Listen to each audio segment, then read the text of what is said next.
Osservare il paesaggio dal finestrino di un treno lo trasforma in una immagine su schermo. Uno schermo dove scorre il mondo, compresso in una striscia potenzialmente infinita, come il nastro della macchina di Turing. Non annoia mai, ti lascia entrare in uno stato beato di meditazione. Non chiedi sorpresa, non hai bisogno di intreccio, di suspense, di novità. Sei aperto e vuoto di aspettative, profondamente rilassato. La bici, lei è in attesa, come un cavallo ai blocchi di partenza. La sua meccanica semplice e rassicurante. È tutto a vista quello che si muove e che può accadere. Non ci sono centraline piene di informazioni incontrollabili. È qui davanti a me, senza segreti. Siamo in arrivo in orario A, Ostieri Chirivani. Termine corsa del treno. We're now arriving on time in Ostieri Chirivani. Final destination of the journey.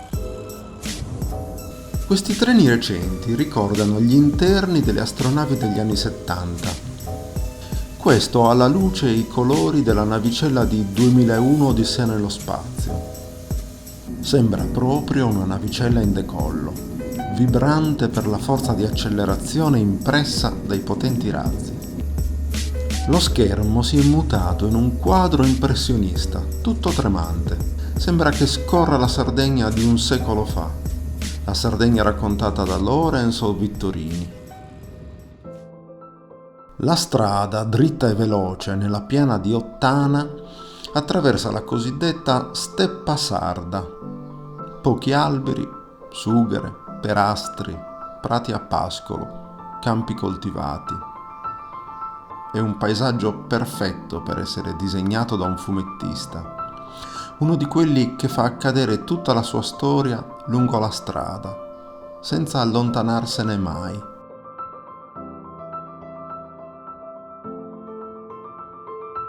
La parola desolazione viene in mente, non posso nasconderlo, ma è una desolazione gravida, carica di passato, di ferite degli uomini e della natura. Potente nel suo vuoto che sembra ricordare qualcosa di inconfessabile.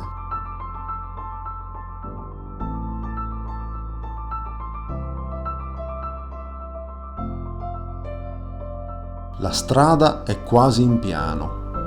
Avanzo veloce coi rapporti lunghi e mi godo un'andatura di crociera insolita per la Sardegna, che ha così tante salite e discese. C'è una pianta che quando è giovane ha un fascino tutto particolare.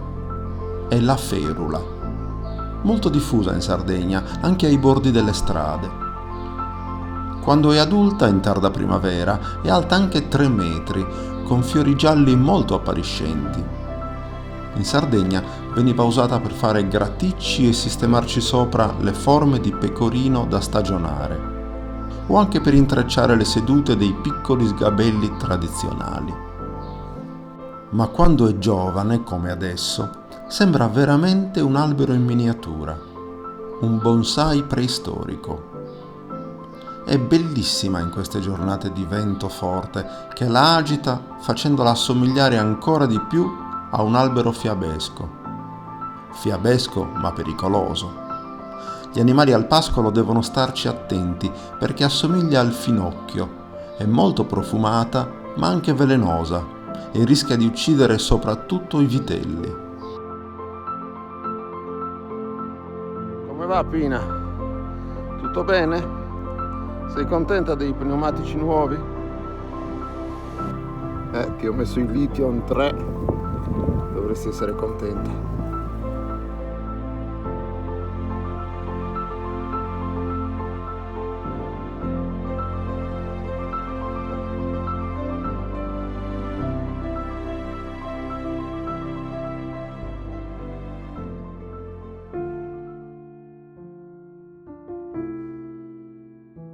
Per me, che vivo su questa isola, è straziante dover mostrare anche i lati oscuri. Questa discarica abusiva e improvvisata lungo la strada dimostra purtroppo che i sardi non sono diversi dagli altri umani. Molti di loro volentieri si disfano di quello che considerano un rifiuto, semplicemente buttandolo via. Lontano dagli occhi, per loro non esiste più.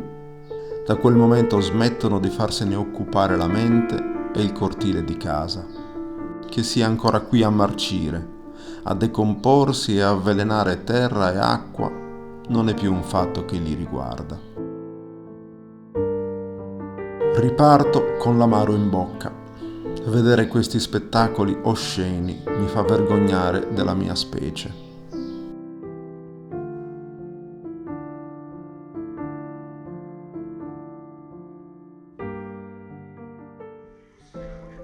A Ottana la pausa caffè è d'obbligo.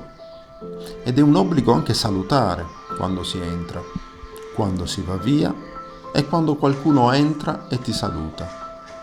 Piccoli gesti che ti fanno capire che qui una faccia nuova si riconosce subito.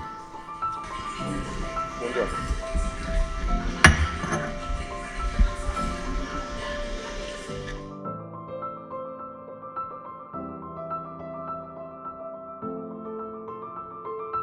Le querce da sughero appena decorticate sono rosse come la creta e come la ruggine. Il tronco lasciato nudo sembra arrivare da Marte, dal pianeta rosso. È un rosso terroso che punteggia la steppa sarda, la rende inconfondibile.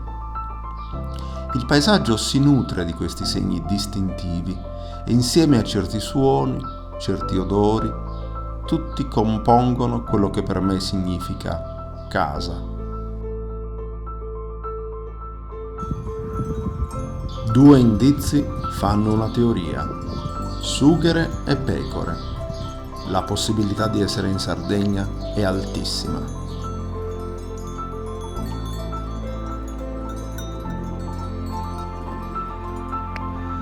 Ecco qua, in comune di Sarule, lo spettacolare ulivo millenario, o forse olivastro. E adesso cerco di scendere e di avvicinarmi.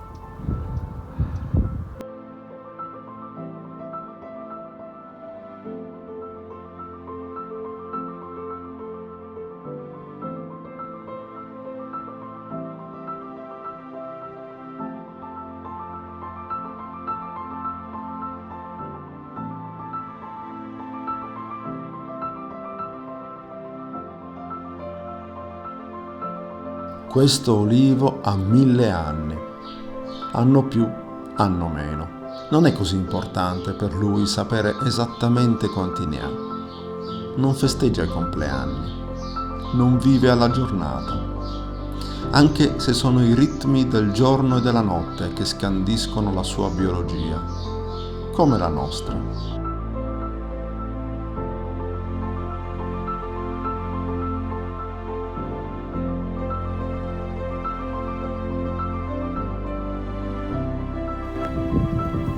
Spettacolare,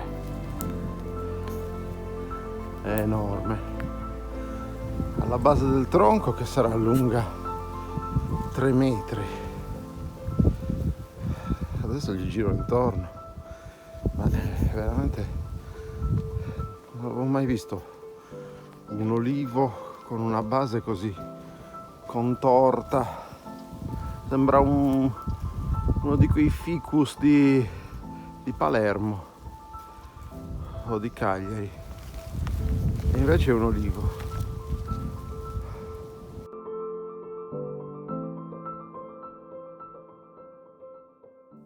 Gole profonde si aprono sul suo tronco, come poco lontano da qui si aprono fra i calcari del Supramonte, e come inghiottitoi carsici fori passano il tronco da parte a parte, forse in corrispondenza di antichi nodi nel legno ormai perduti.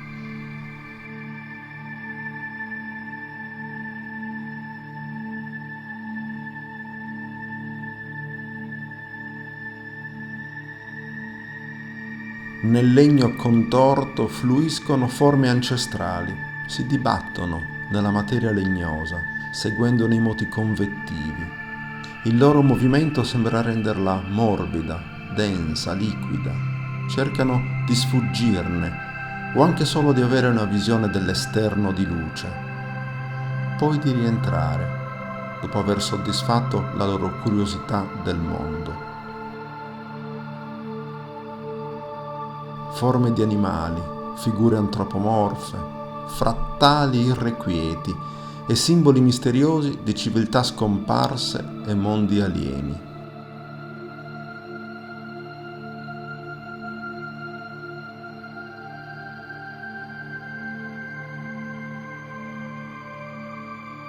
Altri punti svelano pianeti lontani, superfici martoriate da condizioni estreme, da piogge di meteoriti,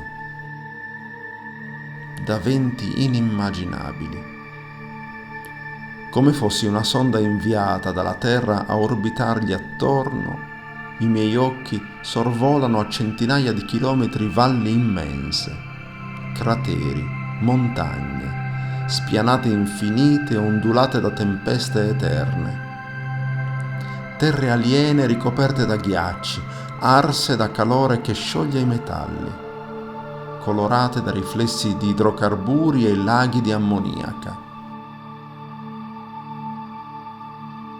Questo olivo, così vivo e potente, ha anche la capacità con la sua pelle di evocare altri mondi, dove la vita non è mai arrivata e non è destinata ad arrivare mai.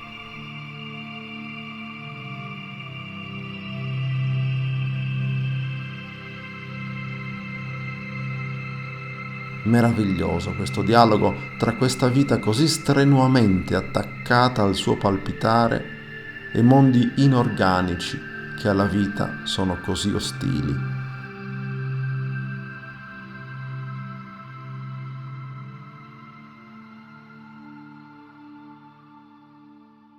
È così immenso e generoso che addosso a lui, negli spazi che crea e che lascia, altre piante trovano terreno fertile su cui crescere.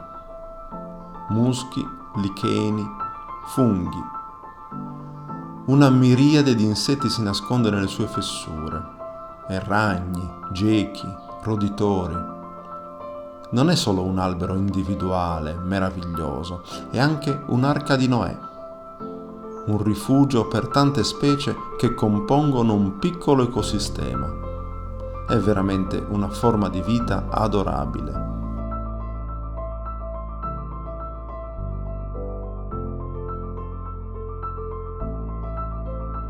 La sua età da Matusalemme non lo scoraggia dall'essere ancora fertile e produttivo. Qua e là qualche oliva punteggia di nero lo sfondo verde e argento delle foglie al vento. Quindi è un olivo a tutti gli effetti e la base del tronco è spettacolare.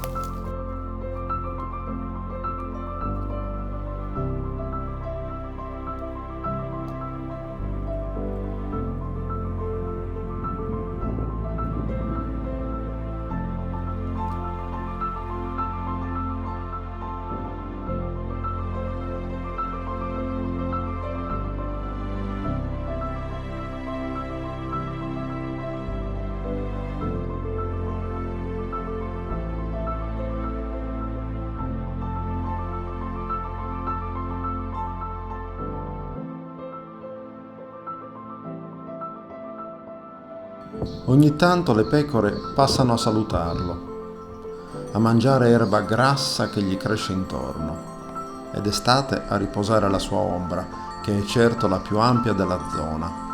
Un cappello immenso di foglie che dà requie al gregge dal sole che d'estate qui non scherza. Le temperature sanno essere feroci.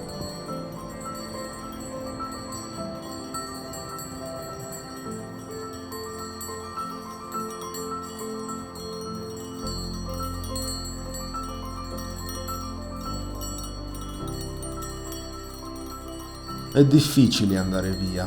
Ho come la sensazione che rimanendo qui potrei assorbire qualcuna delle qualità strepitose di quest'albero, o forse è semplicemente l'estrema calma che irradia attorno, la saggezza senza parole che si diffonde da lui e mi sento addosso.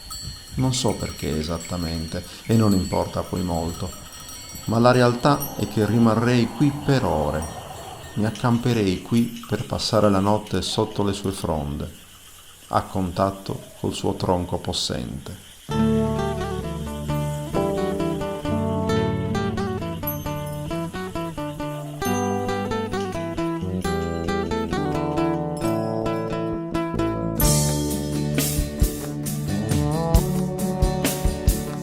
Vamos árvore que cresce carreu, a quedere tu vinzas a Deu, chi sia dei noi si su mantesu, prova che domo anche sta tesu, e sia su logo ben nascido, sa forza manna chi la fiorido.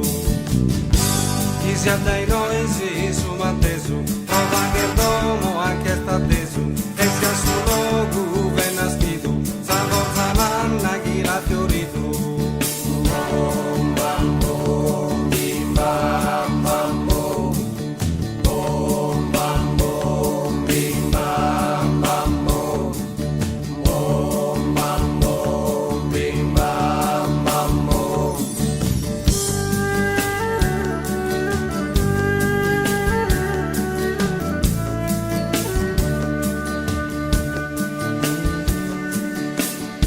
E abbiamo salvo e che cresca il rio, a vedere tu vinzas a Deus, mas já tá luto e cena padrones, visto dai dotto a mille colores, e senza frunzas que in ramo manos, sa vida no a plus de gentanos.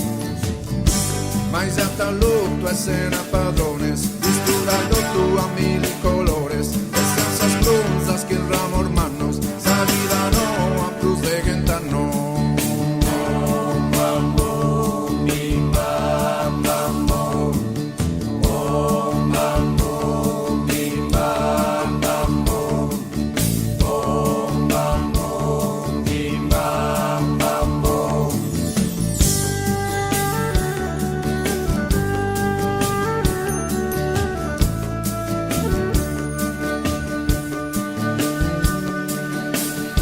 E abbiamo árvore che cresca riu, arto e diretto vinzas a Deu, chi sia dai noi si su mantesu, prova che domo a chi sta attesu, e sia su logo ben nascido, sa forza manna chi l'ha fiorido, ma sia talluto e se n'ha padrones, visto dai rotto a mille colores, e senza frunzas che in ramo manno, sa vida no a protegentano. Ma sia talluto e se n'ha padrones, visto dai rotto a mille colores, e senza frunzas che in ramo manno, sa vida no a protegentano. Ma sia talluto